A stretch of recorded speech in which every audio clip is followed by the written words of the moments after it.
Sejam muito bem-vindos a mais um episódio do Infelizmente IFC, o podcast onde o pior time é o seu. Lembrando, ligas europeias voltaram, nós já falamos da La Liga, já falamos da Premier League, já falamos da Bundesliga. Então, das consideradas grandes ligas, essa que está ali no limiar, quase saindo, está quase ficando inassistível, inclusive está inassistível fisicamente porque perdeu o contrato com o DAZN. Vamos falar da Série A.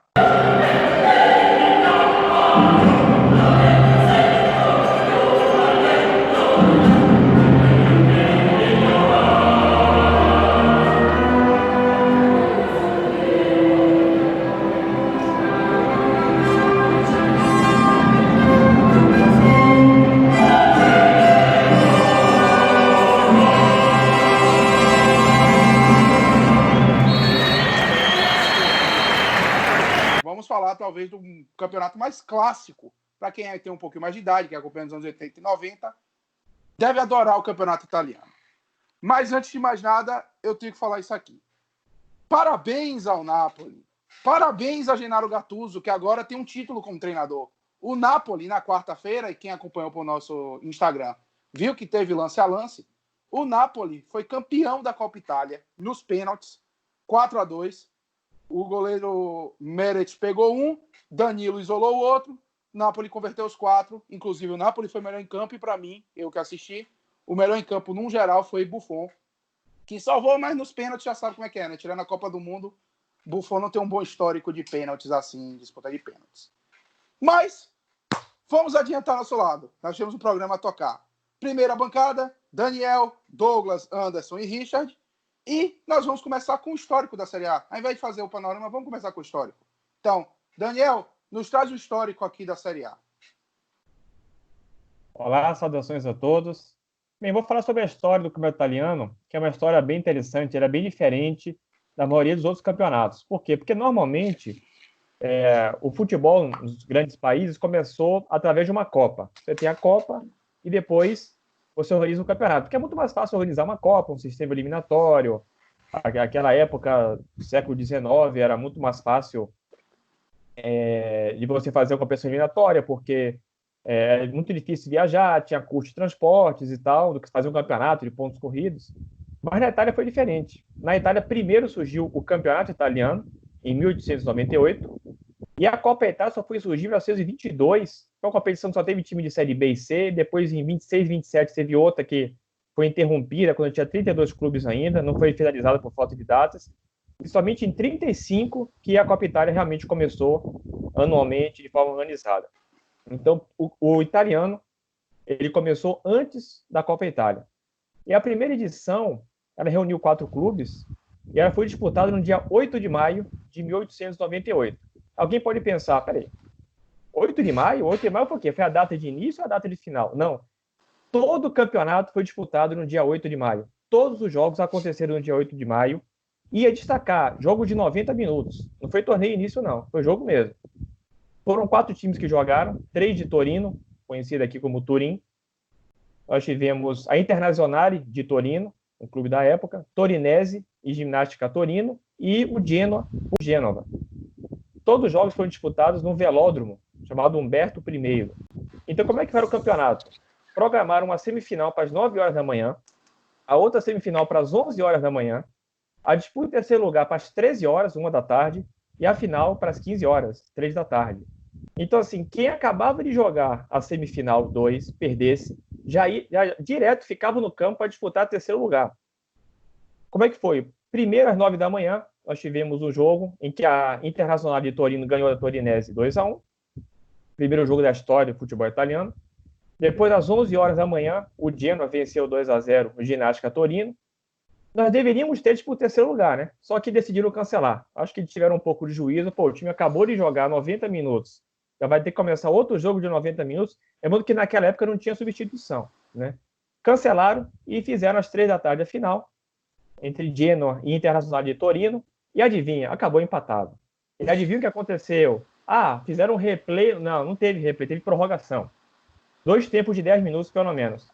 E aí o Genoa conseguiu vencer por 1-0 na prorrogação e foi campeão. Então, assim, o Genoa, ele disputou 2 jogos no mesmo dia, 200 minutos, né? Porque teve a prorrogação no segundo jogo, e assim conquistou o seu primeiro título italiano. O público foi incrível. As duas semifinais tiveram 50 pessoas assistindo, e a final teve um público maior. Final é final, né? 100 pessoas assistiram. E algumas curiosidades. Um mesmo árbitro apitou os 3 jogos. Os 3. Adolf Jordan.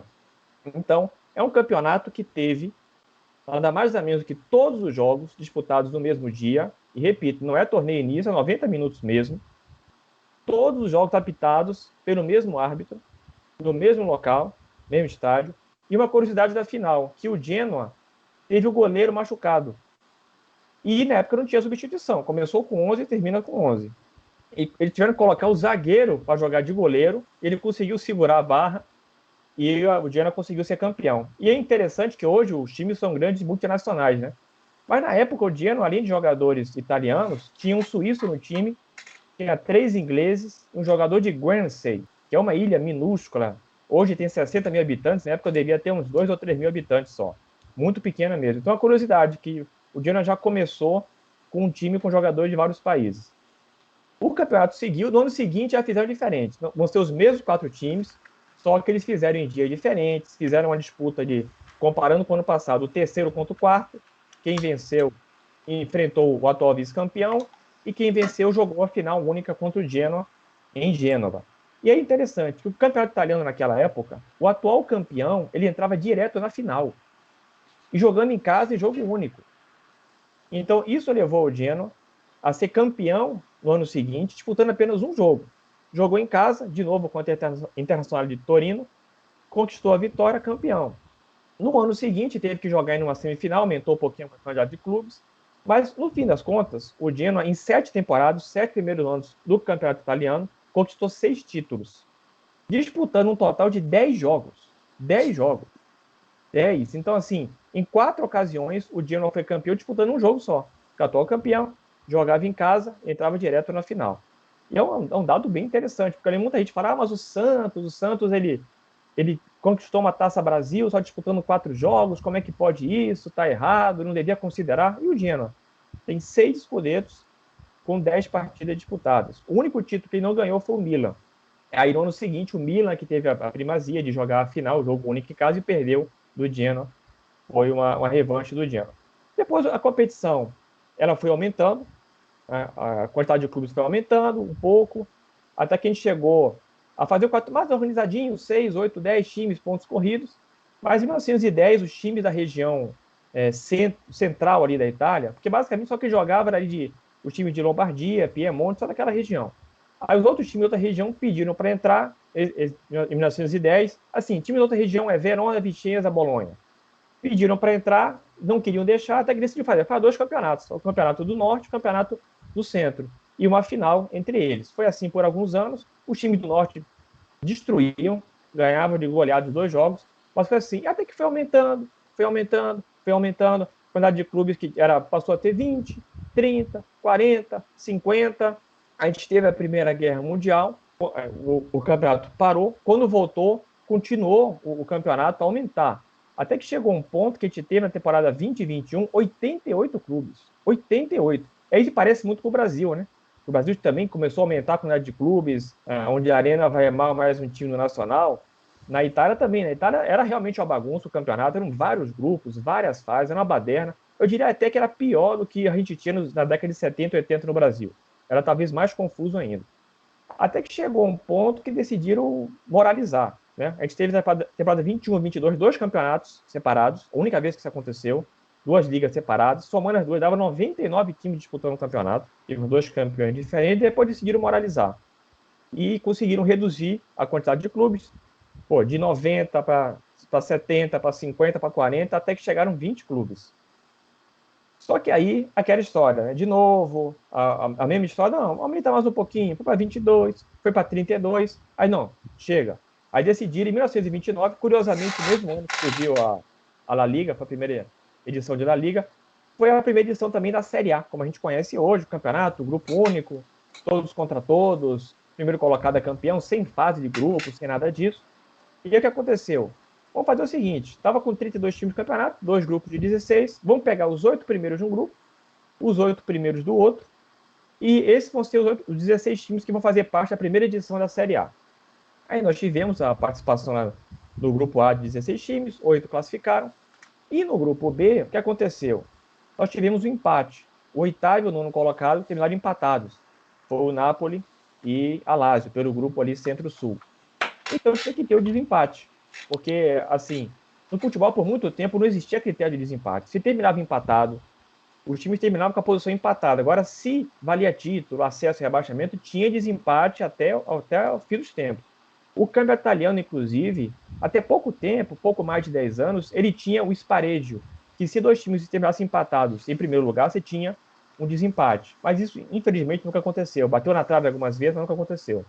Então, o que aconteceu naquela época? Bom, vou fazer o desempate, então, para ver quem fica a última vaga. Napoli ou Lazio. Eles jogaram o jogo em Milano, o jogo acabou 2-2, empatado. Aí fala, sabe o quê? Bota logo os 2 na primeira. O Trecino, que ficou em nono lugar no outro grupo, também fica na primeira. Aí já começaram também virando um pouco a mesa mais uma vez. Porque o campeonato foi inchando, porque tinha muita virada de mesa. Muito time que era rebaixado, cancelava. Por isso que foi de 20 para 30, até chegar a 90 clubes. Aí nós tivemos finalmente a primeira edição da Série A, 1929, com 18 clubes. E o campeonato foi seguindo como é hoje. Chegou a ter 16, subiu para 20, Copa 18. Temos atualmente 20 clubes. Mas não mudou. Mas é uma história que lembra muito a do futebol brasileiro. E também tivemos vários escândalos de arbitragem ao longo de todo esse período de futebol italiano. Assim como no Brasil, a gente também já teve vários escândalos de arbitragem, manipulação de jogos, não apenas de arbitragem, mas compra de jogadores também. Então é interessante que, assim, é o que eu digo há muito tempo, há muitos anos. Não existe país mais semelhante ao Brasil do que a Itália. Em tudo. E o futebol reflete a bagunça que foi o campeonato italiano nos primeiros anos, a bagunça que foi inchando o campeonato com 90 times, com viradas de mesa em todas as situações. Então, o que eu tinha para trazer da história inicial com o italiano era essa, que eu achei bem, bem interessante, principalmente esse primeiro campeonato, que é algo, para minha opinião, basicamente inédito. Não consegui achar outro que se parecesse com esse. Literalmente o torneio início. Trazendo aqui algumas curiosidades, né? O Ramsey, que você falou, é uma das ilhas que fica no Canal da Mancha, ali, que é inclusive do Reino Unido, junto com o Jersey.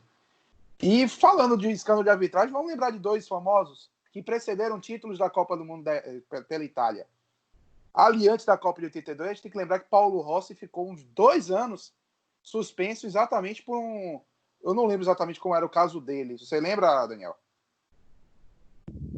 Não, era naquele escândalo totoneiro, não era, se não me engano? Isso. Era de loteria esportiva. Pronto. Teve o escândalo de loteria esportiva, ele ficou suspenso, volta para a Copa, é artilheiro, carrasco do Brasil, campeão do mundo e tudo mais. E antes do último título, teve o escândalo Calciopoli, que a Juventus foi rebaixada, o Milan perdeu meio mundo de pontos, a Inter herdou 2 títulos que eram da Juventus e tudo mais. Esse aí a gente viu. E logo depois desse escândalo, a Itália também foi campeã do mundo. Parece que para a Itália ser campeã do mundo precisa da bagunça dentro do campeonato deles. Não sei se vocês concordam isso comigo. Mas a gente já viu a história. Vamos adiantar, vamos para a parte que importa. Como está o campeonato italiano nessa temporada? Então, um panorama rápido. Anderson, me dá uma passada rápida como é que está o campeonato italiano. Quem é o segundo, já que primeiro todo mundo sabe que é a Juventus. Vamos fazer o panorama, né? Primeiro colocado do campeonato italiano, quem será, hein?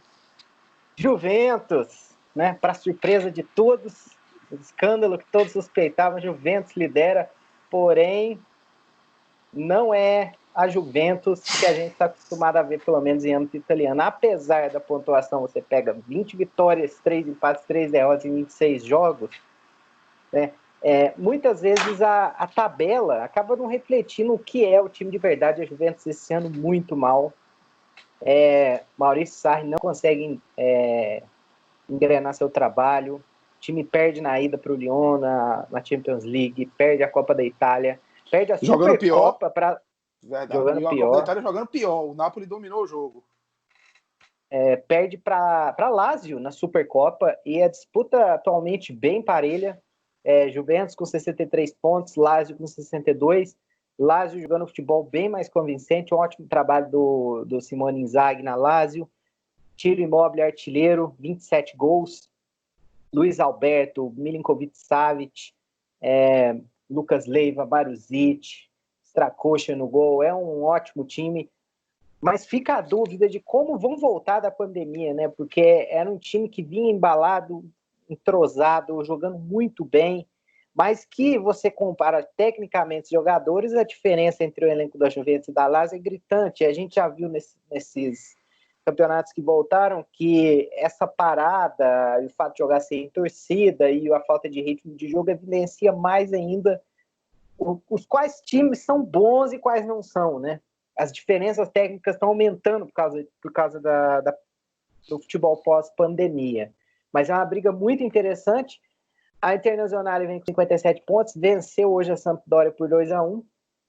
É um time que, para mim, digamos, o time mais preparado dos últimos anos, desde que começou a hegemonia da Juventus. A Internazionale me parece ser o time mais preparado para quebrar essa hegemonia, né?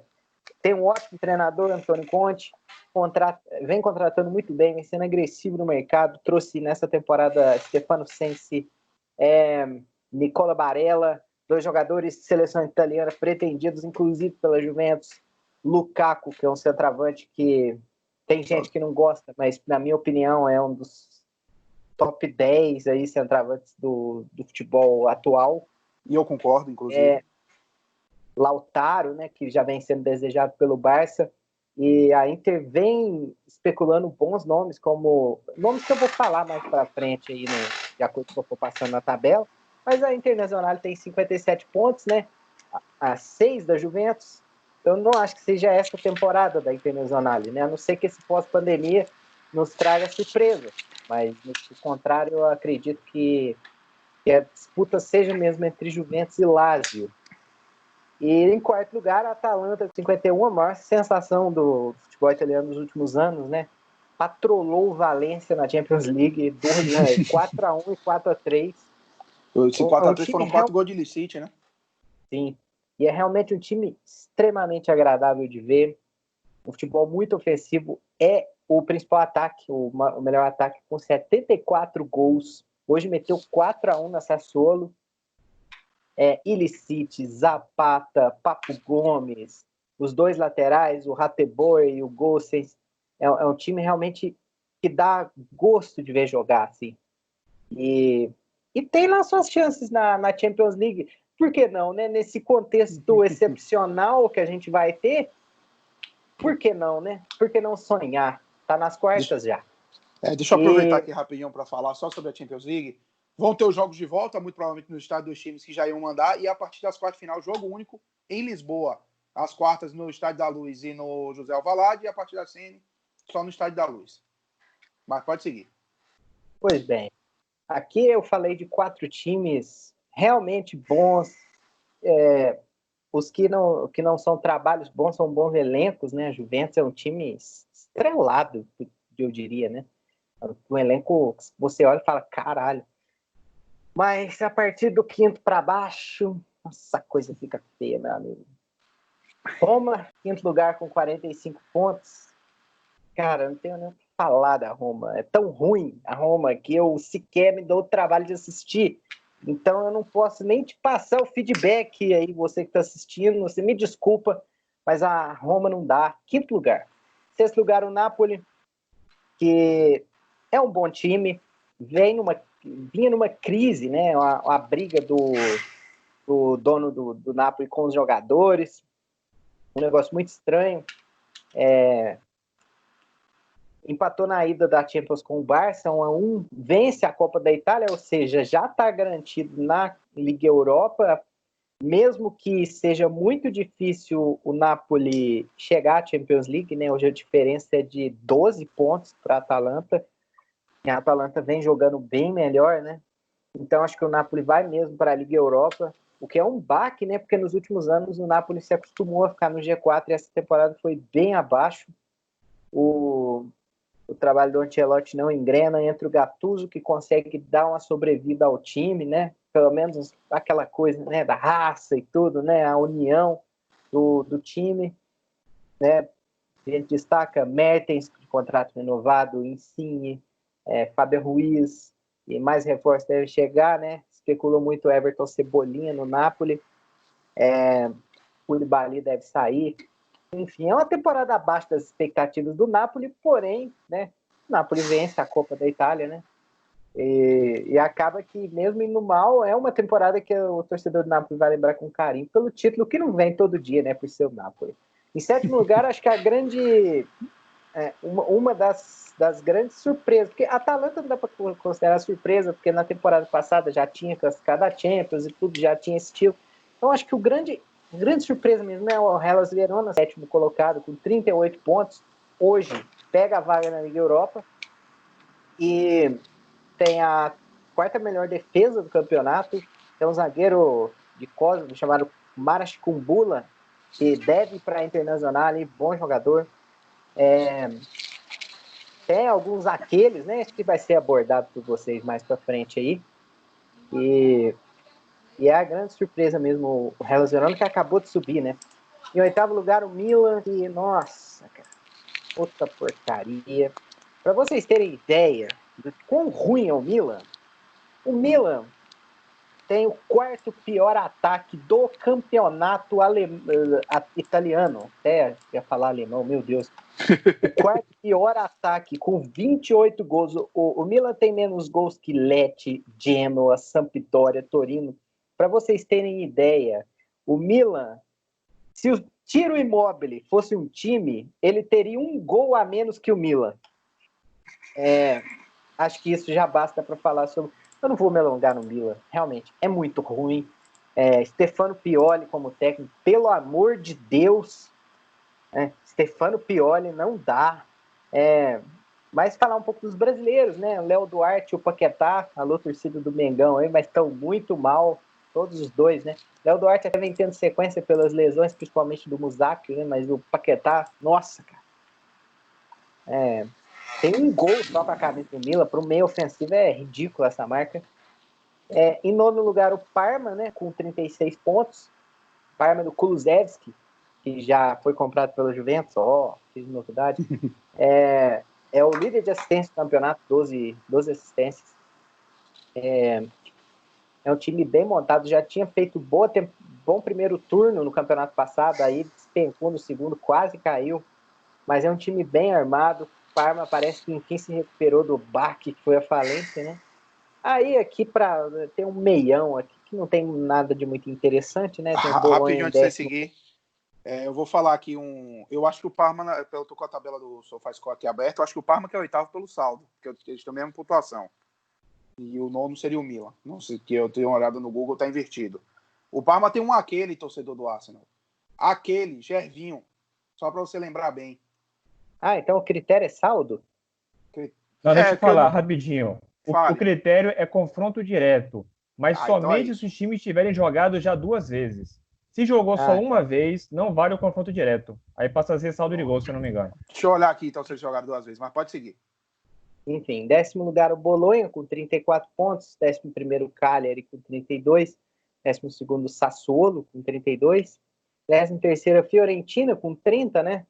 Que na temporada passada ficou não triste de ser rebaixado. Um time que vem tendo até um razoável investimento, né? Decepciona muito o tradicional Fiorentino. 14º é o Udinese, que já foi um time que mais ou menos o que a Atalanta é hoje, né? Na época teve Alexis Sanchez, Arturo Vidal, num time que apostava muito em sul-americanos. Hoje tem o Depou, né? Que é da seleção argentina, mas é um time fraco já há algum tempo. Na temporada passada também brigou para não cair. 15º Torino, que apesar de ter Andrea Belotti, jogador de seleção italiana, e Armando Izzo, zagueiro de seleção italiana, e o goleiro Sirigu, aquele ex-PSG, que também é de seleção italiana, é um time que realmente é uma das maiores decepções. Recentemente tomou 7 da Atalanta. É um time que você olha o elenco, vê que tem potencial para fazer muito mais. Mas isso também vem muito daquela coisa, né, que o Daniel estava falando. É muito parecido com o Brasil. Tem muito time que você olha, que investe muito e que chega no campeonato e é uma bagunça completa. Falando em bagunça completa, A dupla de os rivais aqui, Sampdoria em 16º com 26 pontos, Genoa 17º com 25 pontos, e na zona do rebaixamento, Lecce em 18º com 25 também, perde no saldo, ou no confronto direto, não sei, mas perde no saldo, né? O Lecce, que acabou de subir, em 19º a Spal com 18, e em último lugar o Breccia de Balotelli com 16, Breccia de Sandro Tonali, entre aspas, novo Pirlo, que é o segundo jogador com mais assistências no campeonato, tem 11. Isso significa que metade dos gols do Breccia no campeonato foram com assistências de Tonali, para vocês verem como é um jogador muito acima do time que ele joga. Spal e Breccia ficaram sempre aí nas últimas posições. Eu não creio que isso mude até o final do campeonato. Pode ser que mude, né? Como eu disse, o cenário da pandemia é muito imprevisível, esse pós-pandemia. Mas essa última vaga me parece que a briga vai ser mais real, né? O Genoa chegou a estar na zona de rebaixamento, Sampdoria também, dois times rivais abraçados na mediocridade, muito mal os dois times há muito tempo já. Só não cai, né? Só não caíram ainda, porque o campeonato italiano realmente, assim, tem muito time ruim. Inclusive, eu vou ter que falar, eu não recomendo você assistir campeonato italiano, é uma bosta. Mas, continuando. Então, acho que fica muito nessa briga, né? O Lecce é um time fraco, que acabou de subir, mas fica entre Lecce, Genoa, Sampdoria, mas quem vai abordar sobre o rebaixamento é o Richard, né? Vou deixar a bola para ele aí, que vai saber falar com mais propriedade que eu. Enfim, esse foi o girão do campeonato italiano, só mais alguns adendos aqui. Artilharia, Ciro Immobile, 27 gols. Cristiano Ronaldo, 21. Lukaku, 17. João Pedro, o brasileiro João Pedro, ex-Santos, do Cagliari, com 16. E o top 5 fecha com Ilicic, com 15 gols. Assistências até o Kulusevski e o Luiz Alberto, da Lazio, com 12. Sandro Tonali com 11, Papo Gomes com 10 e Lorenzo Pellegrini da Roma com 8 assistências. E ficou assim, o girão do campeonato italiano. Repito, não assista. Vamos lá, rapidamente aqui. Tanto Parma e Milan vai ter o confronto da volta em Milão. O confronto em Parma foi 1-0 Milan. E esse eu não vi quanto foi o primeiro, mas vai ter ainda Genoa e Lecce. Então, por enquanto, é o que está de desempate no saldo. Eu esqueci um detalhinho rapidinho. Diga. Nesse pós-pandemia, teve 4 jogos. Torino 1, Parma 1, Hellas Verona 2, Cagliari 1, Atalanta 4, Sassuolo 1, Internazionale 2, Sampdoria 1. O resto da rodada aconteceu em fevereiro. Grande! Então é bom que se diga que essa volta do campeonato italiano foi para completar a rodada 26. 26 agora os jogos, né? Mas vai ter jogo. A gente está gravando no domingo. Na segunda-feira já tem jogo da 27ª rodada. Foi a rodada 25, porque a 26 já aconteceu. Uhum. Eu não sei porque esses jogos, acho que foram pela pandemia, mas não sei porque teve a rodada seguinte. Porque pode ter atrasado por alguns outros motivos, né? Tanto que no campeonato inglês tiveram 2 jogos que foram atrasados, foram os jogos da quarta-feira. Mas foram 4 jogos. Pois é. Boa pergunta. Eu acho que a resposta é que é a Itália. Muito bem. E aproveitando para falar aqui, que falou do Torino, quem tem, especialmente no Twitter, viu uma foto do Torino que tá, eu acho que é em Kulu de joelho e Belotti em pé, e os caras tiveram, pelo menos o Torino em inglês, tiveram a pachorra de postar essa foto com a hashtag Black Lives Matter, bolei tudo, com a hashtag Black Lives Matter, e, claro, extremamente criticado e tal, e ficaram lá tempão e não apagaram ainda da gravação, não apagaram ainda essa foto, mas apesar de todo mundo aqui discordar completamente dessa postura, a gente não está aqui para falar de política, a gente está aqui para falar de futebol. Vamos para as vagas europeias. A volta dos que não foram. Douglas, venha para nós, venha. Fale sobre as vagas europeias. Ó meu rei, boa noite a todos, boa noite aos queridos ouvintes deste maravilhoso podcast, né? Queria fazer uma introdução, achei muito interessante o, a entrada que o Daniel fez sobre como a Itália, e a gente teve uma noção disso muito grande quando a gente falou dos tapetões. O tapetão italiano, ele tem um sabor especial porque ele é como se fosse política brasileira, você nunca sabe o que acontece amanhã. Então, as decisões sempre mudam, o critério não existe. A Itália é a bagunça que a gente ama odiar. E tem gente que odeia porque odeia mesmo, não tem amor nenhum e eu acho que não está tão errado em determinados pontos. Eu venho aqui falar especialmente da disputa pelas vagas europeias, porque ela é uma disputa um pouco concentrada e é um pouco definida, as peças já estão um pouco marcadas, né? A classificação do campeonato italiano nos entrega um panorama um pouquinho previsível do ponto de vista do campeão, óbvio, nós todos sabemos, o campeonato italiano já começa com o campeão, mas a gente tem ali, a partir da quinta vaga, que o Anderson não quis entrar em detalhes e eu reconheço por boas razões, a gente tem uma disputa muito interessante. E eu digo que, na verdade, é a partir da sexta vaga, porque você tem Verona com 38 pontos, Milan com 36, Parma com 36 e Bolonha com 34. Quer dizer, até o Bolonha, que está ali a 4 pontos, ele ainda está em condições de disputar. Mas eu não acredito que eles tenham condição de manter essa pegada. Bolonha foi um time que foi muito irregular durante o ano, entre exibições, é um time que toma muitos gols, mas eu acho que ele se colocou numa situação muito boa por causa exatamente da falta de qualidade da competição dali para baixo. Então, o Bolonha acaba se sagrando como o melhor do resto, mas não acredito que ele se cacife para disputar essas vagas. Portanto, eu vou fazer o recorte aqui, o isolamento. Essas vagas estão ali entre Verona, o Milan e o Parma. O Verona, o Hellas Verona, inclusive jogou ontem num jogo cheio de emoções, um 2-1 contra o Cagliari, que teve expulsão, que teve tudo quanto ar, cheio daqueles, né? A gente tem, para quem gosta de nostalgia, no Verona você tem Fábio Borini, Gianpaolo Pazzini, mas eu não sei exatamente se esses caras representam um prazer nostálgico, eles são só caras velhos, né? Mas para quem se lembrar daquele cara, né? Eu até gostava do Pazzini. E é um time que vem surpreendendo, né? Acabou de subir.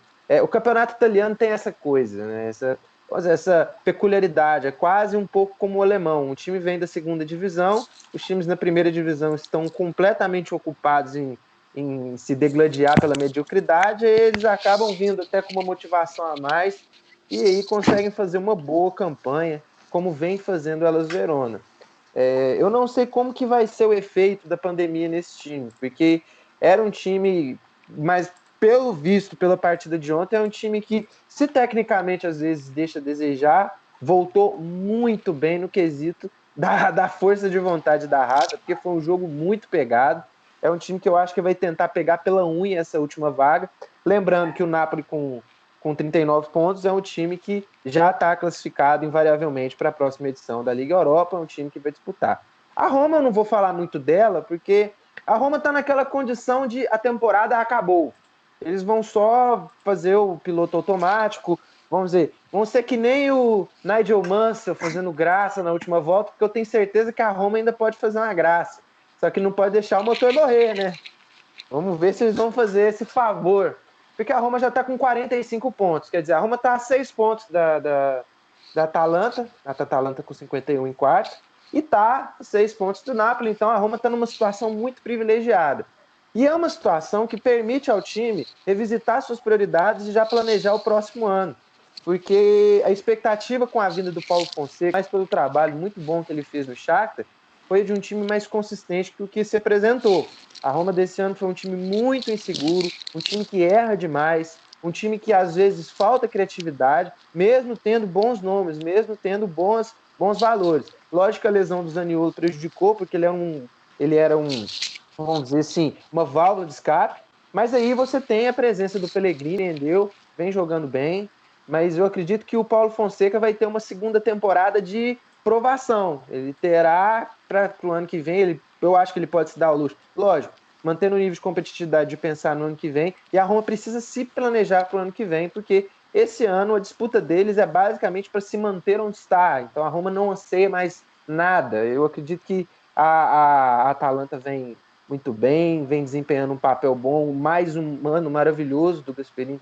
Mais uma vez uma prova de que o bom trabalho, o trabalho pensado seriamente, com foco, com o pé no chão, pode trazer sim frutos. Eu acho que a Atalanta, por mais que pareça conveniente usá-la de exemplo, é exatamente aquilo que a gente deveria pensar que os nossos clubes que não competem no nível tão alto deveriam fazer. O que a gente vê é clube contratando jogador, é clube fazendo marketing e não pagando funcionário. E o time da Atalanta vem nos últimos anos reformando seu estádio, vem se estruturando, justamente para quê? Criar algo sólido e definitivo para continuar competindo no mais alto nível. Então, não vou nem falar dos valores individuais, eu acho que todo mundo aqui já está careca de saber. Licito, maravilhoso, Papo Gomes também, um achado muito bom jogador, o Red Boer também, que tá deitando mesmo o cabelo. E aí a gente tem que exaltar o trabalho do treinador, que manteve essa pegada, o experiente chegou e colocou o time num nível e conseguiu manter esse nível, conseguiu manter essa competitividade, né? Então, ali agora eu vou falar, os outros não quiseram, mas eu vou ter que me alongar no Milan, porque o Milan é um caso, né? Milan.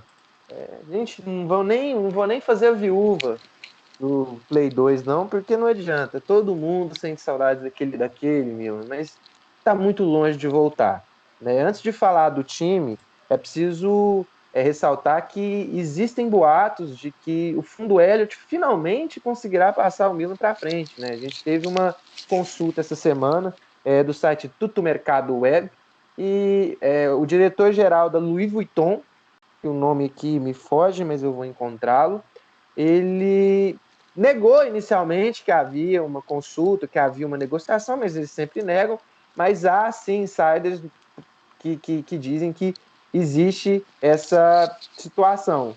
O Milan tá muito mal financeiramente. O Milan ano passado ele teve que abdicar de jogar o campeonato europeu, jogar a Liga Europa, por causa justamente de falhar com o fair play financeiro. Mas. Douglas, Oi. eu posso dar só uma ressalva rapidinho?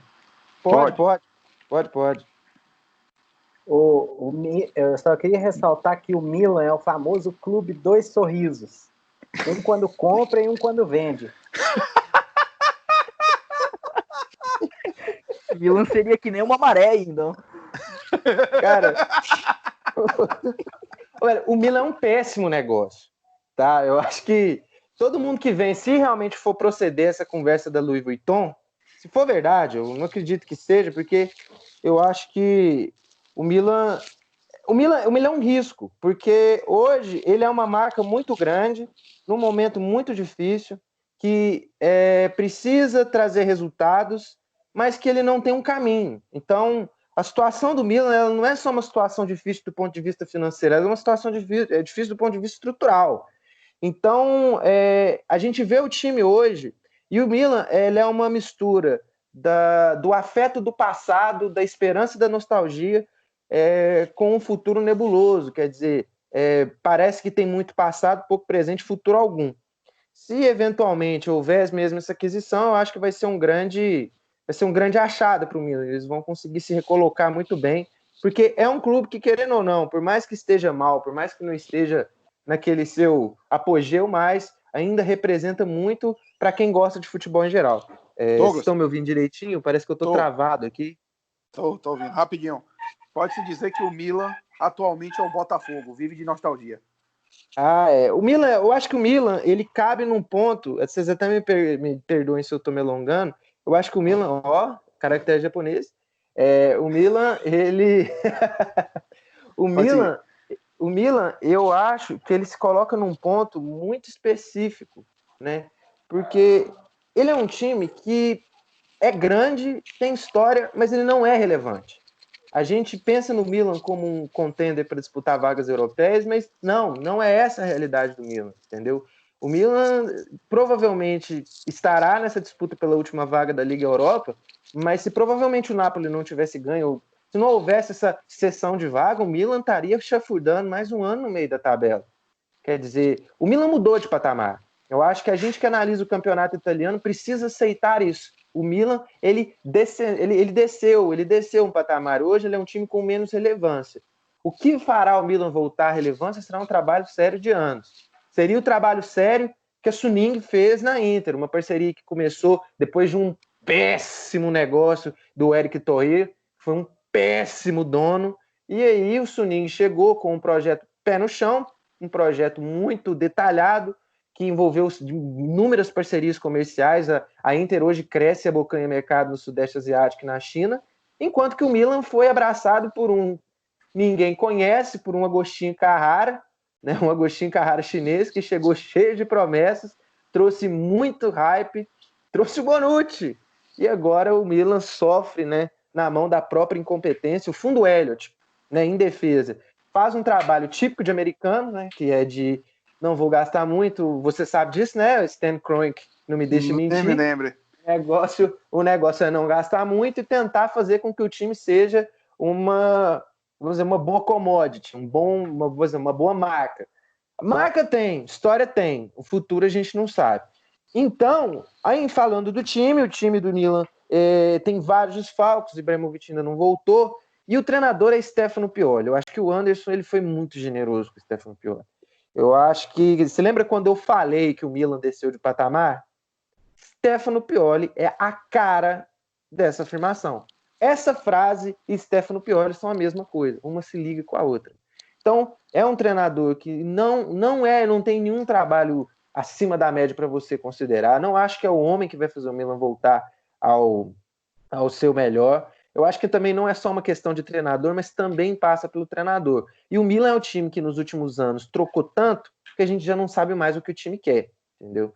Então eu acho que o Milan, eu me aprofundei mais porque é o time que gera mais emoção nas pessoas, né? O Diavolo, né? Que tem tantos torcedores aqui, tantos torcedores saudosos de tempos que já não voltam mais, né?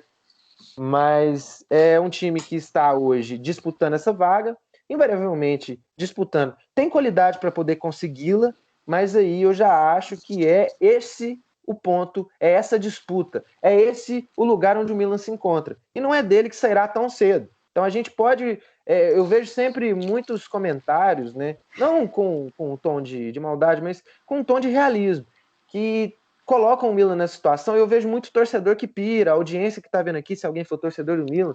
Cara, a verdade é essa. O time hoje é menos relevante do que era antes e o métier dele é realmente o meio. Ele está ali no meio da tabela, a disputa dele é aquela, a realidade é aquela, e tentar pegar atalho para poder chegar numa disputa maior e um nível mais alto, dá no que deu.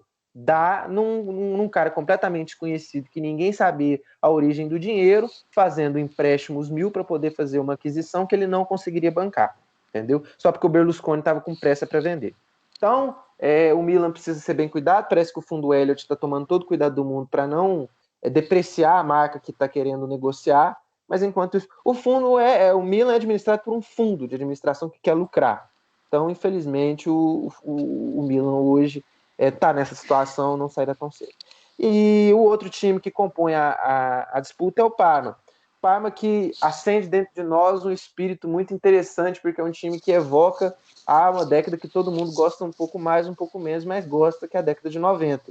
E o time está com um trabalho muito bom do Roberto D'Aversa, como o Anderson enalteceu na temporada passada, passou por alguns perrengues, algumas dificuldades, alguns dissabores na segunda metade da temporada, mas desde 2006 o Roberto D'Aversa está lá, e esse ano ele finalmente conseguiu estabilizar um time e achar um jeito de manter o gás até o final. Por enquanto está mantendo. Não sabemos os efeitos, como bem os companheiros ressaltaram, da pandemia no time, mas eu acredito que é um time equilibrado. A gente tem o rapaz que foi agora contratado, negociado com a Juventus, que faz um grande trabalho de tirar completamente a graça do campeonato através dessas transferências. Mas a gente também tem nomes, como que você exaltou, do Gervinho, e também do atacante Roberto Inglese, que vem muito bem. E é um jogador muito regular e que tem sido, nos últimos anos, muito importante para esse time do Parma, que experimentou a dureza da queda, foi rebaixado até a Série D, voltou para a Série A, está tentando se estabelecer. É um time que tem um carinho muito grande de muitas pessoas que assistem futebol, é um time cult, né, afinal, e que eu, pessoalmente, ficaria muito satisfeito de vê-lo disputando algum torneio europeu novamente. Se você for perguntar a minha torcida, eu quero muito que o Parma volte.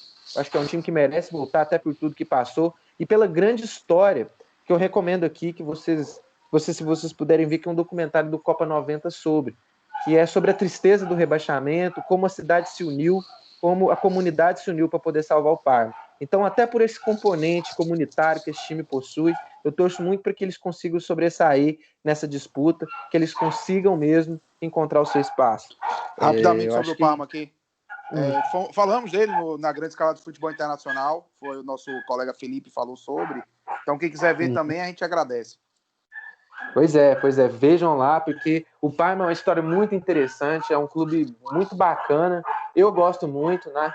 Eu que sou um pouco, sim, apaixonado pela década de 90, eu não sou saudosista bobo, mas eu gosto da década de 90, eu acho que foi muito marcante, e é um time que merece mais do que passou pelos últimos anos, tem sido até bem administrado, não tem feito gastos mirabolantes, é um time que depois de muito fracassar, acho que aprendeu finalmente a colocar os dois pés no chão. Está tentando seguir os passos da Atalanta, está seguindo o mesmo receituário. Eu espero que consigam. Então, são esses três times que estão na disputa. A gente tem na frente, puxando o bloco, a gente tem o Napoli, que já está classificado, porque ganhou a Copa Itália. Aliás, parabéns ao Napoli, né? O primeiro título do Gennaro Gattuso. A gente tem o Hellas Verona, surpreendente, com 38, Milan e Parma com 36. O Bolonha eu não me designei muito a falar, porque eu não acho que vai conseguir manter esse ritmo junto com esses três, porque são três times que estão melhores, né? Apesar do Milan, que Milan e melhor não é bem um negócio que você pode colocar na mesma frase, mas eu acho que nesse caso, em comparação, vamos dizer assim, num comparativo com o caso de outros clubes, a gente vai ter que usar. Então, eu queria salientar tudo isso, queria agradecer pela participação também e queria agradecer o apoio que vocês todos me deram nesses últimos dias. Por algumas coisas, vocês foram sensacionais. Muito obrigado, amigos. E agora eu vou deixar com o Richard a tarefa de falar melhor coisa do mundo. O negócio mais competitivo que há, uma delícia de assistir essa palhaçada que é a disputa para não cair no campeonato italiano. É uma disputa onde ninguém quer ficar na primeira divisão, todos fazem a maior força possível para cair e alguém consegue, com tanto esforço, acabar conseguindo acesso à grandiosa Série B, esse campeonato maravilhoso. Vai lá, Richard. Rapidamente. Fale, Anderson, eu vou falar. Não, só queria ressaltar que o campeonato italiano ele pode ser resumido com é um campeonato que alguns ganham, alguns perdem, mas o espectador ele perde sempre. Rapidamente, enquanto pode-se dizer que o Hamburgo traz entretenimento, o campeonato italiano nem sempre. Rapidamente aqui, dois detalhes. O primeiro, eu vou trazer alguns jogadores mais conhecidos do elenco do Milan, além, obviamente, de Ibrahimovic e Paquetá, que já foram destacados. E Ismael Benasser, seleção argelina, quem acompanha um pouquinho mais de futebol de seleções da África vai conhecer. Hakan Çalhanoğlu, aquele ex-Hamburgo, que já foi o maior cobrador de falta do mundo e tal, tá no Milan. Kessié, da Costa do Marfim, Laxalt, o uruguaio, Lucas Bilha, Theo Hernandez, o irmão do Hernandez do Bayern de Munique. E meu destaque são os três goleiros. Um bósnio, Asmir Begovic, aquele que jogou, foi banco do Chelsea, jogou no Portsmouth, jogou no Bournemouth, tá aqui no banco. E os outros dois, todo mundo conhece, Gianluigi Donnarumma.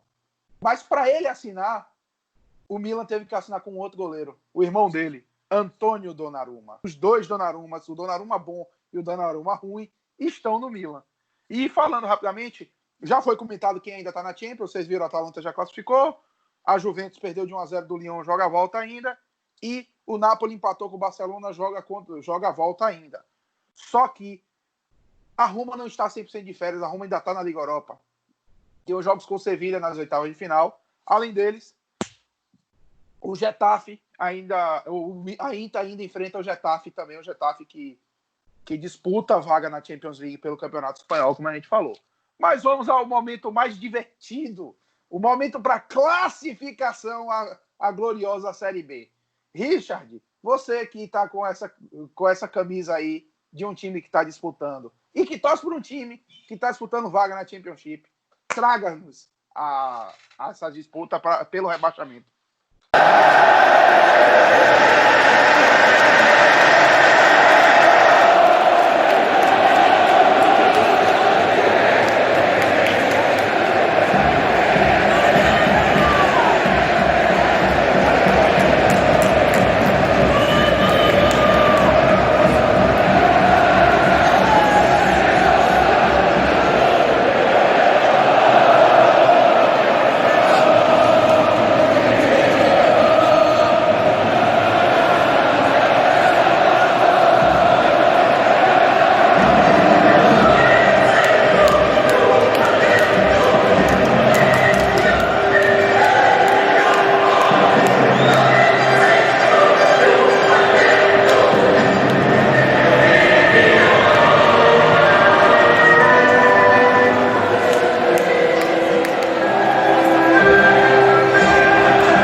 Primeiramente, bom dia, boa tarde, boa noite.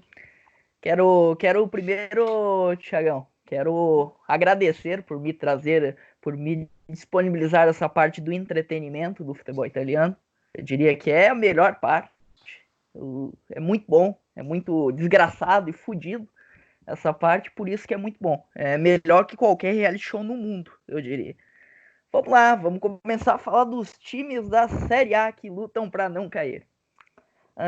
Primeiramente, a gente tem ali, dois Richard, times que já foram. Oi. Eu acho que você vai depois de falar disso, vai ter que marcar psiquiatra amanhã, né, velho? Eu acho que você sai direto pro psiquiatra depois de falar dessa parte do campeonato. Isso aí afeta a pessoa, velho. Faz perder vontade de ver futebol, né, velho? Que nada, meu amigo, que nada, essa aqui é a melhor parte. Vamos lá, vou falar aqui primeiramente, a gente tem dois times que já foram, né? É o Breccia que tem uma base de um 4-3-1-2, já trocou 3 vezes de treinador essa temporada, o Breccia de Joronen, Sabelli, Chancellor, Sistana e Mateju. No meio de campo a gente tem o Tonali, o Rômulo, Rômulo italiano, aquele volante, ruim pra cacete. E o Bisoli no meio. E no ataque a gente tem o Spalletti ali fazendo a parte do 1, né? E no ataque a gente tem Balotelli, ou melhor, tinha o Balotelli. Já vou falar isso daqui a pouco. E o Donnarumma. Não é, eu acho que esse Donnarumma não é parente dos famosos Donnarumma, mas não me atentei ao trabalho de pesquisar. O Breccia que trocou existe curiosidades do Breccia, né? Que ele começou com o Eugênio Gorini, que foi o treinador que subiu ele. Daí o Breccia demite o Eugênio Gorini em novembro de 2019. Daí ele contrata o Fábio Grosso, que foi muito bem no... O Fábio Grosso foi muito bem no Breccia. Ele dirigiu o time por 3 jogos. O time tomou 10 gols e não fez nenhum nesses 3 jogos. Daí o Breccia chegou assim, opa, eu acho que não é um bom treinador, né? Então eles recontrataram o Eugênio Gorini em dezembro. E o Eugênio Gorini ficou lá por mais 3 meses. Foi mandado embora em fevereiro de novo. Chegaram pro Gorini, ó, meu amigo, deu ruim. E daí contrataram o Diego Lopes, o Diego Lopes é conhecido, é um uruguaio, jogou na seleção uruguaia e tudo mais. Jogou a Copa 2002, se não me engano. Principais contratações foi o goleiro Joronen, que eles trouxeram do Copenhagen por 5 milhões de euros. O Balotelli, que veio a custo zero do Olympique Marseille. O Zimmerhau, que é um meia, veio por 3,75 milhões do Slavia Praga. O Bjarnason, que é aquele que jogou Copa pela Islândia, jogou um bom tempo no Cardiff, da Inglaterra, veio do Al Arabi do Catar. Artilheiro é o Balotelli, com 5 gols, e o melhor assistente é o Tonali, que o Tonali praticamente ele é o melhor desse time horroroso aqui. É o Grealish do tem Breccia. 5 assistências, exatamente. E uma coisa a salientar, o Breccia, ele simplesmente ele tem o padrão de todo time italiano que luta para não cair, né? Que é o presidente maluco ou racista, né? Que é o caso, é o Máximo Celino. Recentemente, ele dá uma declaração aí que muito polêmica. O Balotelli foi vaiado num jogo do campeonato italiano. E daí ele respondeu da seguinte forma, muito amistoso, Máximo Celino. Negro está trabalhando para clarear, mas está com dificuldade. Eu não preciso nem comentar com um cidadão desse, eu acho que a gente tinha que pegar e dar uma surra nele, né? Mas enfim, vamos seguir. Vamos falar do Spal, outra ruindade, que é o time que joga num 4-5-1 com Berisha, Tomovic, Vicari. Não, joga num 4-5-1 não, joga num 3-5-2. Com Berisha, na linha de 3 com Tomovic, Vicari e Igor. Eles jogam com o Thiago Sionetti, que é zagueiro. O Thiago Sionetti é zagueiro de origem, tá jogando de ala nesse time maravilhoso. É aquele que é polonês, esse brasileiro mesmo. Polonês, né? É daqui, inclusive. Thiago Sionetti, se eu não tô enganado, é blumenauense, da minha terra aqui. Daí no meio de campo a gente tem ali o Thiago Sionetti como ala direito, daí a gente tem o Missiroli, o Valotti, o Burdia e o Strefeza. E no ataque o Palotti e o Petanha. O Petanha, inclusive, que já está vendido, já está negociado a Napoli. É o grande destaque do time. Foi contratado essa temporada em definitivo. Já tinha jogado a temporada passada emprestado pelo Atalanta. Foi contratado por 12 milhões de euros. Maior contratação da história do Spal. Segunda maior contratação foi o Burdia, que era um meia que estava na Lazio. Veio por 4 milhões de euros. E daí o goleiro Berisha, que também veio por empréstimo da Atalanta. Se eu não estou enganado, eles têm até um vínculo ali com a Atalanta de troca de jogadores e tudo mais. Aqui vem a curiosidade, pra gente ver como o time do Spal é maravilhoso. O time do Spal, o artilheiro é o Petanha, né? Que é um coitado, eu diria assim. Coitado do Petanha. Outro ele tem 11 gols. Mas o melhor assistente é sensacional. O melhor assistente tem 2 assistências. São 4 cidadãos aqui. Que é o Vinciroli, o Valdichiori, aquele que... Quem conhece o futebol italiano, ele jogou no Hellas Verona, jogou no Torino um bom tempo. O Thiago Sionetti e o Strefeza, meia Strefeza com 2 assistências. Todos eles com 2 assistências. Ele é maravilhoso. Petanha já acertou. Fala primeiro. Não, só falar que o Petanha já está acertado com o Napoli. Sim, lucro recorde, inclusive, porque o Petanha ele foi comprado pelo Spal por 12 milhões de euros e ele já foi vendido por 18. Lucrão aí. 2 coisas aqui. Primeiro que o Spal, o escudo dele parece aqueles escudos do PES quando eles não têm a licença. E o segundo, Thiago Sionetti é de Curitiba. Não, só para dar um padrão aí, o padrão escudo de PES que não tem a licença é padrão do futebol italiano, né? Eu diria que metade dos times da Série B e da Série A tem esse escudo como padrão. Vamos lá, vamos falar do Lecce, esse grande time que é o Lecce, que subiu ano passado como vice-campeão da Série B, que a base é um 4-3-1-2, é inclusive o único time dessa lista maravilhosa de times que lutam para não cair, que mantém o treinador desde o começo da temporada, que é o Fábio Liverani, que já tinha subido o time no ano passado, inclusive. O Lecce de Gabriel, Rispoli, Rossettini, Lucioni e Calderoni. No meio de campo a gente tem o Petriccioni, o Maher, o Tashitsides, que é aquele meia grego, e o Mancoso. E daí no ataque a gente tem o Falque e o Lapadu, e às vezes joga também o Babacar e o Diego Farias. O Babacar que tem passagem por Sassuolo e Fiorentina. Principais contratações é o próprio Diego Farias, que veio por empréstimo da Cagliari, o Babacar, que veio por empréstimo da Sassuolo, e o Benzar, que é um lateral que está na reserva, veio por 2 milhões do Steaua Bucareste. Grande destaque da temporada, e eu diria que é destaque mesmo, é o meia Mancosu, que é um meia italiano, ele tem 8 gols na Série A. Esse cara muito provavelmente vai para um time de meio de tabela da Série A, com o Lecce fatalmente vindo a ser rebaixado. E o melhor assistente é o Petriccioni, com 4 assistências. É um time que, assim, que investiu pouquíssimo pra Série A, um time bem barato. Um time que, basicamente, a briga deles é essa aqui mesmo. Se o time não cair, vai ser festa na cidade de Lecce até final do ano, sem aglomeração, que agora não pode mais. Vamos falar agora do Gênova. O Gênova que, meus amigos, o Gênova tá se safando há algum tempo, né? Temporada passada, o Gênova, para quem não lembra, o Gênova ele acabou em 17º lugar, com 38 pontos, e só salvou na última rodada pelo saldo de gols. Saldo de gols, o Gênova salvou.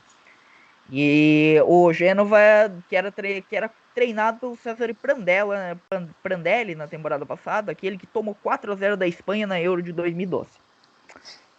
O Gênova, que essa temporada joga num time num 3-5-2, com Radu barra Perin. Por que Radu barra Perin? Eles contrataram no começo do ano o goleiro Radu, só que ele é muito ruim.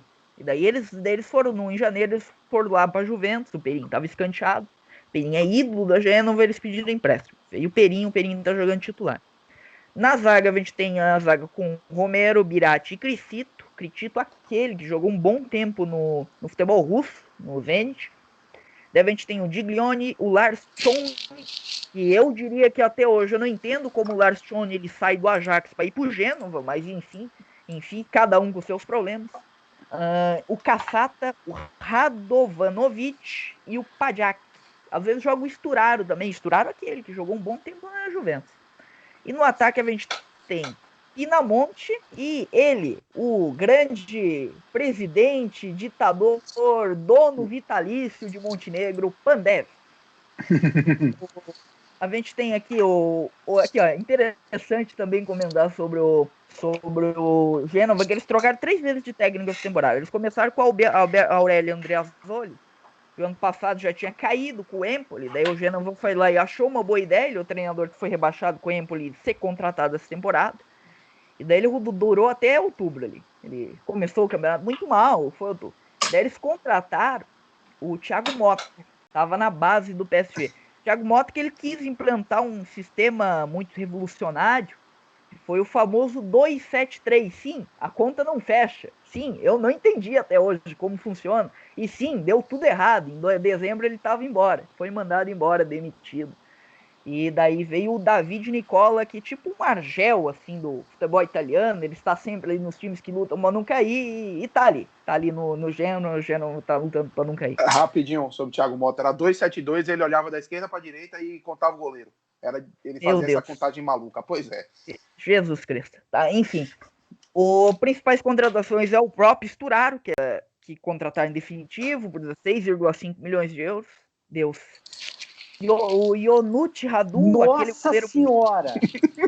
Que? Não. 16,5 milhões de euros de Sturaro. Eu acho, achamos alguém que merece cair. Achamos alguém que merece cair. Pedindo, né? Tá pedindo. Nossa, tem que cair. Tem que cair. É um compromisso com a decência que esse time cai. Esse time precisa cair. O vilão não pode vencer no final. O bem tem que vencer. Pois é. Sabe o Radu, o goleiro ruim, romeno, que veio da Inter? 8 milhões de euros pagaram. Pra ele jogar 6 meses e ele chegar à constatação que o cara simplesmente não presta. Daí contrataram o Romero por empréstimo e o Perin por empréstimo. Aqui a gente tem o dono do time, né? O Pandev com 7 gols e o Pandev com o melhor assistente com 5 assistências. O Pandev simplesmente deve ser a unicamente pensante desse time. Enfim, esse foi o Gênova. Muito entretenimento esse Gênova. E daí vem ter o rival deles, a Sampdoria. Pode Rapidinho, falar. Eu tô olhando aqui um jogador aqui famoso que você não falou. Berame, o suíço. Tá também no elenco. Porra, o Berame tá lá também, é verdade. Até tem que ver, deixa eu ver aqui. Tem mais algumas caras conhecidas. Tem o Christian Zapata. Tem muita cara conhecida. Tem o Vasco da Cunha aqui, meu Deus. Por isso que vai cair, tem o Vasco. Daí a gente tem aqui, tem mais uns outros nomes. Tem o Matia Destro também, tá lá. Iago Falque. Interessante. E o Iago Falque. Daí a gente vamos falar da Sampdoria, rival, muito ruim também. Time base num 4-4-2 do senhor Claudio Ranieri, eu já falo dele daqui um pouquinho. Com Aldero no gol, a linha de 4 com Berezinski, Colley, Alex Ferrari e Murru. Mais uma linha de 4 com Linet, Ekdal, Ronaldo Vieira e Jankto. E o ataque muito móvel com Gabbiadini e Quagliarella. Muito móvel esse ataque, muito bom, um pouco pesado. Deve ser uma maravilha para puxar contra-ataque. E daí eles começaram aí que tá, o padrão de todo time italiano. Eles começam a temporada com o Eusébio Di Francesco, um treinador que gosta de jogar no ataque, tudo mais. Time jogar num 4-3-3, vamos pra frente, tudo certo. Mas daí dá errado, né, meu amigo? em outubro de 2019, o Eusébio de Francesco ele é mandado embora. E vem o Cláudio Ranieri, que tá por lá até hoje. Porque não tem outro também, né? E daí as principais contratações foi o goleiro... foi o goleiro Aldeiro, que veio por 20 milhões de euros. Só um minuto, eu anotei de onde o Aldeiro... o Aldeiro veio da Juventus. Desculpa ter opção. O Aldeiro veio da Juventus por 20 milhões de euros. Bom goleiro. Bom goleiro. Daí eles contratam o Jankto, que é o meia austríaco, né? Por 14... Tcheco, né? 14,5 milhões eles contratam ele da Udinese. E daí eles contrataram também, e ele já não tá mais no time, inclusive, Jason Murillo, aquele, jogou no Barcelona, 14,5 milhões de euros, ele veio do Valência, e ele já não tá mais no time, ele tá emprestado ao Celta já. Fez gol hoje, inclusive, pelo que eu vi. Aqui a gente tem mais um dono de time, né, o Quagliarella, com 52 anos, mais 35 de carreira. Ele tem 9 gols e 4 assistências. É o melhor artilheiro e melhor assistente. Literalmente dono do time. E daí eu tava falando ali até do Eusébio de Francesco. Até anotei aqui o Eusébio de Francesco, ele caiu porque ele ficou 7 jogos sem ganhar uma partida. Daí eles mandaram ele embora. E daí vamos falar do Torino, velho. O Torino é bem decepcionante, o Torino. Rapidinho, só para trazer uns aqui do elenco da Samp. Maia Yoshida, que foi do Southampton. Maia Yoshida. Dodô, aquele que jogou no Bahia, que jogou no Cruzeiro, que Bolívar quebrou a perna, inclusive, num jogo contra o Inter. E os que você já falou, né? Esse ataque Gabiadini e Quagliarella. E Gaston Ramírez. Sim, tem vários aqueles. Tem o Bertolatti, tem vários. O que mais tem é aquele nesse time aqui aí também. É um belo time de aqueles. Sim. Daí a gente tem aqui também, velho, a gente tem o Torino, que é a maior decepção da temporada. Porque o Torino, ano passado, pegou vaga em Liga Europa. Torino que fez uma campanha boa na Liga Europa, tá? Caiu na terceira eliminatória, mas caiu pro Wolverhampton, né? Que é um time muito melhor que eles. E não fez feio contra o Wolverhampton, apesar de ter perdido os 2 jogos. O Torino joga num 3-5-2 com Sirigu. Na vaga o Niculu, o Iso e o Bremer, que é um zagueiro brasileiro, acho que é da base do São Paulo, se eu não estou enganado. Atlético Mineiro, ok. Daí eles jogam com o Aina, o Meite, o Rincon, o Lulite e o Ansaldi no meio, e no ataque o Belotti e o Verde. Fala aí, Thiago. Não, aqui... eles têm aqui, Bremer foi da base do São Paulo, mas jogou no Atlético. E tem também um outro famoso, aquele daqui do Brasil, Lianco. O Lianco. Lianco, base do São Paulo também. Lianco tem dupla nacionalidade, ele é brasileiro e é sérvio também. E daí a gente tem aqui o Walter Mazzari, que foi o cara que levou o time até a Liga Europa ano passado. E a gente tem o treinador, grande treinador. Moreno Longo.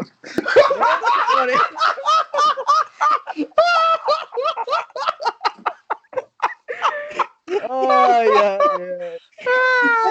Não, grande Moreno Longo. Vocês não sei se você sabe, o Moreno Longo ele tem um irmão que treina o Portimonense em Portugal, o Rolão Preto.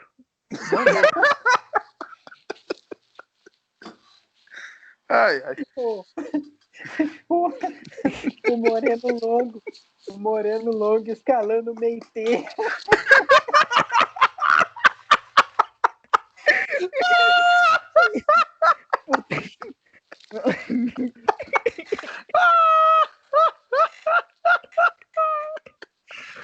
Vamos seguir com o profissionalismo que eu não tenho aqui. Principais contratações. Meu Deus, velho. Esse time italiano tem que apanhar. 12 milhões de euros no Zaza, que veio do Valência. O cara é reserva. Puta que aquele Zaza que bateu o pênalti mais ridículo da história das Eurocopas. Isso, mas pelo menos um investimento bom. O Aina, ala nigeriano. Bom ala, inclusive. Veio por mesmo. 9,9 milhões de euros do Chelsea. Tava lá, jogado lá no Chelsea. Aí o Torino foi lá e trouxe ele. Artilheiro é o Belotti. Jogaram ali na merda, né? Vamos ser Obviamente. sinceros. Em partes, né? Melhor jogar no Torino do que jogar nos times fudidos lá da Eredivisie. Que inclusive não é Verdade. campeonato profissional. Quero deixar esse detalhe aqui. E o melhor assistente, o Belotti é o artilheiro, e o melhor assistente é o Rincon. Três melhores assistentes, né? O Rincon, o Verde e o Ansaldi, com incrível número de 3 assistências na temporada. Esse Rincon que é venezuelano, inclusive, viu? Exatamente. Tem venezuelano jogando futebol profissional. Eu até anotei aqui a campanha do Torino na Liga Europa, venceu o Debrecen da Hungria por 3-0, depois meteu 4-1 na primeira fase. Na segunda fase passou o Shakhtar da Belarus por 5-0 na ida, 1-1, e daí depois caiu o Wolverhampton, perdendo de 3-2 em casa e perdendo de 2-1 na Inglaterra. Sim. Falar do Udinese. Vocês estão vendo aqui que é muito time, cara, e é isso aí mesmo. É isso aí. Mas rapidinho sobre o Torino. Rapidinho sobre o Torino. O Torino jogou hoje, né? Inculu fez o gol deles, tem aqui, foi o que eu falei da foto bizarra, e Belotti perdeu um pênalti no segundo tempo, quando já estava 1-1. O jogo foi 1-1 com o Belotti, E o Torino não ganha uma partida desde 12 de janeiro. Tinha uma sequência contando Série A e Copa Itália de 1, 2, 3, 4, 5, 6, 7 derrotas, incluindo um 7-0 em casa para a Atalanta. Tá na hora do Torino marcar um amistoso com o Arsenal. Eu acho que aí eles ganham. Muito provavelmente. Mas pode seguir para o Udinese. Com o Schalke também. Moral, né? Com o Schalke. E pode botar o Hamburgo aí também para sair um gol no último lance. Vamos falar aqui da Udinese, que joga também num 3-5-2, com o Busto no gol, Rodrigo Becão, ídolo do Thiago, na zaga, junto com o Trost, Kong e o Nuiting. Daí no meio de campo a gente tem Larsen, Mandrágora, Depou, Fofana e Kensema. E no ataque, Lasanha e Okaka. Daí eles começaram o campeonato padrão de time italiano. Começa o campeonato com o Igor Tudor, que joga num 3-4-3, time ofensivo e o caramba 4. Dá tudo errado, cara é demitido e vem o Luca Gotti, que é um careca lá, 60 e tantos anos, que joga num 3-5-2. Oh, meu Deus, que novidade.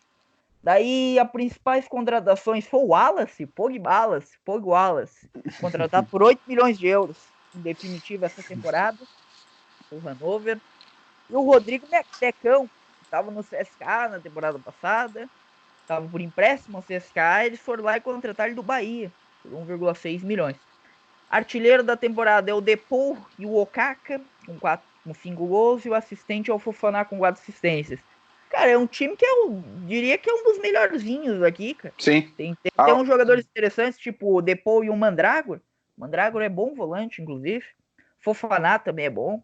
Tem um nome aqui, quem acompanha o time pequeno da Premier League, Sebastian Prödl, o austríaco, que jogou no Watford. Sim.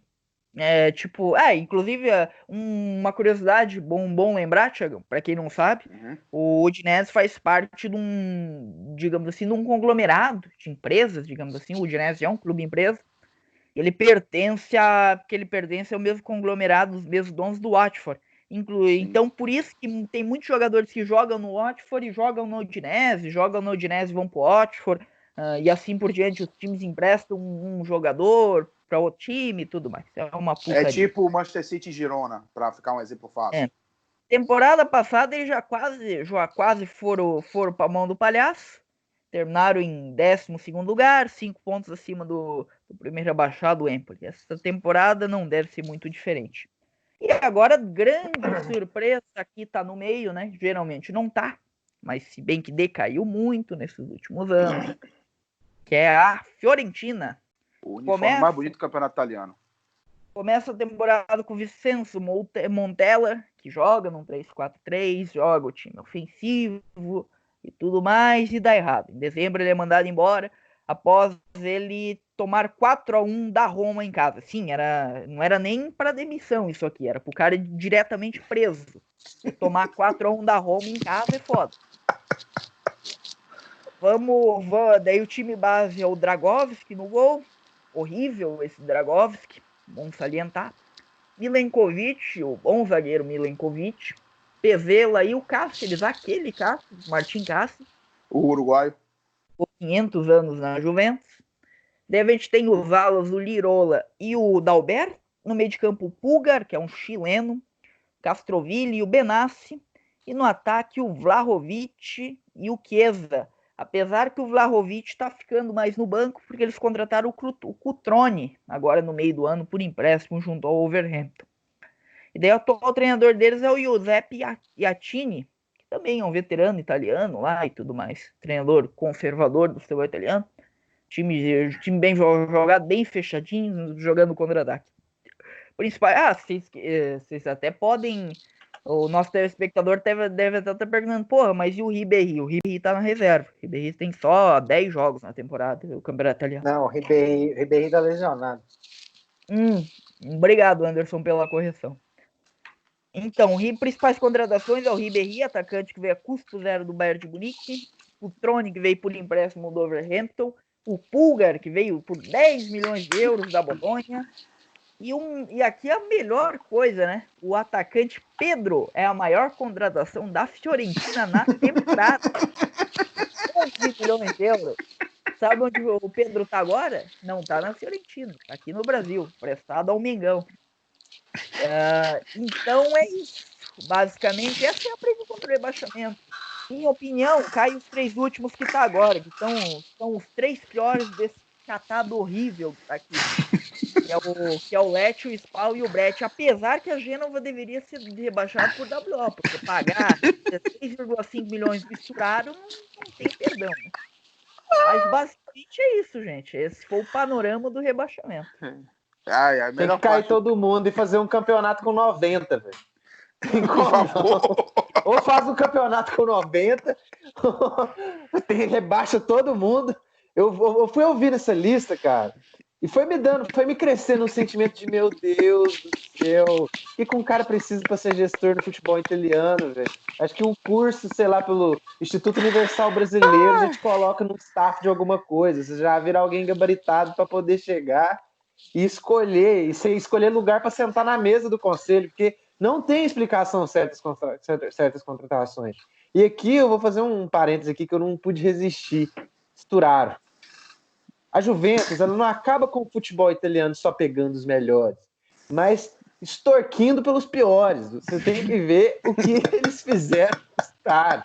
Então, é um exemplo de como a Juventus acaba com o futebol italiano. Você acha que eles estão trabalhando só numa ponta, mas eles também estão trabalhando em outra. Eles prejudicam os seus adversários exportando o pior do que ela pode produzir. Porque, brincadeira, esse Sturaro é o jogador mais sensal que eu já vi entrar num campo de futebol na minha vida. Pois é. Inclusive, eu quero ver quanto ele foi. Ele foi para a Juventus por 10,6 milhões de euros em 2014. Jogou no Genoa emprestado, no Sporting emprestado, traduzindo, saiu do futebol profissional para jogar no futebol português. Foi emprestado. O Genoa chegou a pagar 1,5 milhão de euros pelo empréstimo de Sturaro, imaginem. E depois foi vendida 16,5. Só aqui nessa brincadeira, a Juventus fez mais de 7 milhões de euros em Sturaro. Fez. Sem contar com só deixou abrir um panorama aqui. Sabe o que é a Gênova?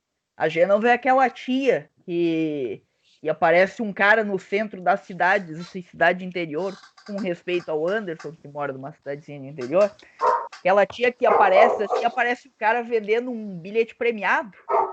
Eles vão lá e compram o bilhete premiado, porque não tem como dar errado. Esse aí é o time do Gênero. Ô, Thiago. Diga.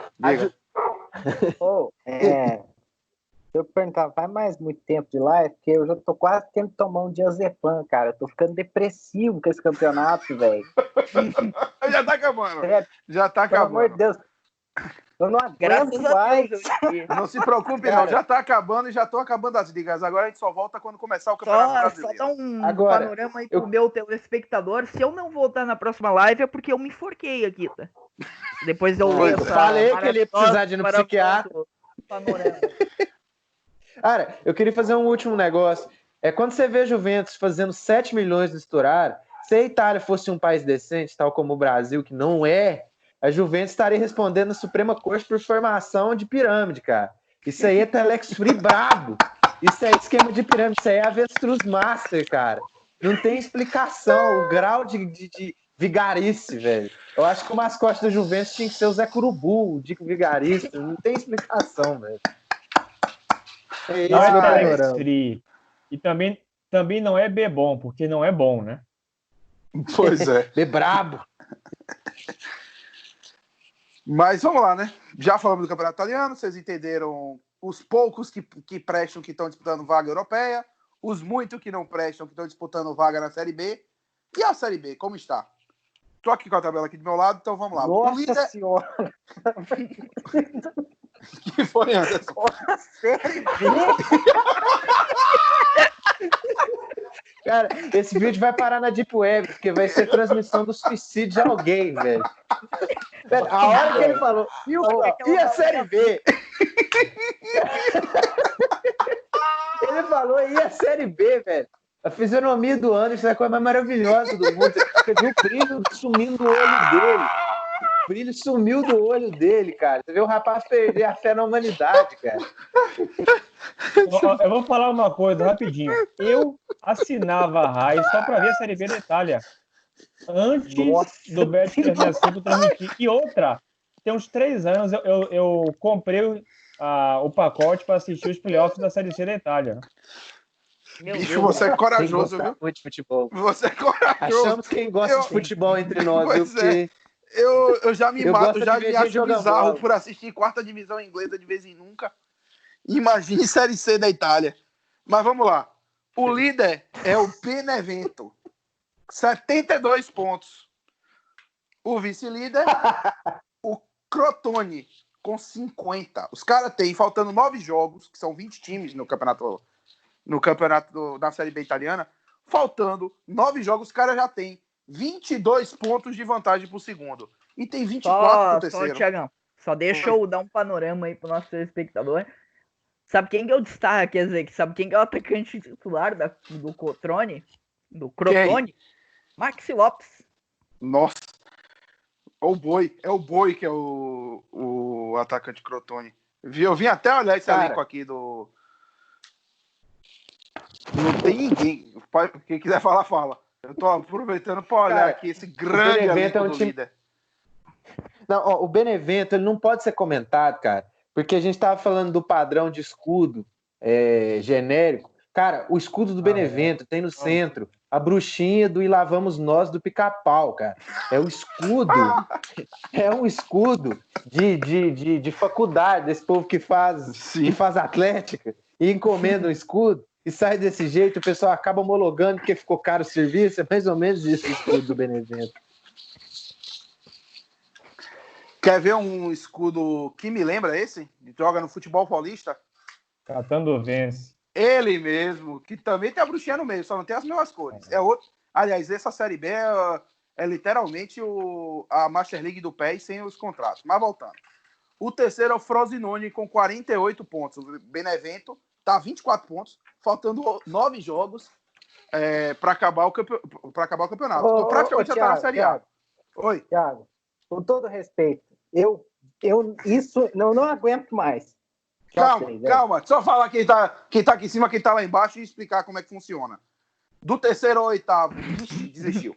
Do terceiro ao oitavo, jogam playoff, terceiro e quarto já classificam para uma semifinal e os outros jogam as quartas de final. Então, Frosinone e Spezia hoje seriam os times que estão na semi do playoff. E nas quartas do playoff, Cittadella em quinto, Pordenone em sexto, Salernitana em sétimo e o Chievo em oitavo. O nono é o Empoli, que caiu na temporada passada. Aí vem Perugia, Entella, Pescara, Pisa, e aqui começa realmente no Pisa. Não, no Juve e Stabia começa a briga contra o rebaixamento. O Pisa, só deixa eu dar uma curiosidade aqui também. Vá. Pisa, a última vez que ele esteve na Série B, ele era treinado pelo Gennaro Gattuso, que ganhou o título semana passada. Sim. O Gattuso do Pisa, ele foi a melhor defesa da série B. E o pior ataque. Ele marcou 26 gols em 30 e tantos jogos, e ele empatou 20 vezes no campeonato, sendo 11 vezes por 0-0. Então, meu Deus, olha esse Pisa. Puta, gente. Eu lembro disso, Grande é a melhor trabalho defesa do Gattuso. campeonato rebaixado. Isso aí é inédito, não é possível. Pois é. Eu já vi meu time cair com saldo zero, então não posso falar muita coisa, não. Mas a briga contra o rebaixamento para a Série C. Juve Stabia com 36 pontos ao 14º, Cremonese com 33 pontos ao 15º. No playoff, que cai em 4, 3 direto e 1 disputa o playoff. No playoff, Venezia em 16º com 33, Ascoli em 17º com 32. E dentro da zona, com 27 pontos, com Cosenza em 18º, em 19º com 25 pontos, o Trapani. E aqui já foi. Com 18 pontos em 20º lugar, o Livorno. Aquele Livorno vai jogar a Série C na próxima temporada. Então, esse foi o campeonato italiano, o último campeonato profissional, entre aspas mesmo. Aquela coisa, meio Temos depressivo, nossas sim. dúvidas aí, né? Pois é, por isso as aspas. Meio depressivo, sim, mas é um campeonato muito histórico, vale a pena você assistir. Se você que tiver com sono não tiver mais nada para fazer. Vale não. Se não, faça que nem a gente, assista o Hamburgo, muito mais divertido. E só para lembrar, segue a gente no Instagram, segue a gente no Twitter, baixa e ouve nosso podcast no Spotify, tem outras plataformas também, mas não vou lembrar de todas. Fala, Richard. Não, só quero dar uma dica pro nosso telespectador. Se não tiver nada que fazer, não assista o Campeonato Italiano.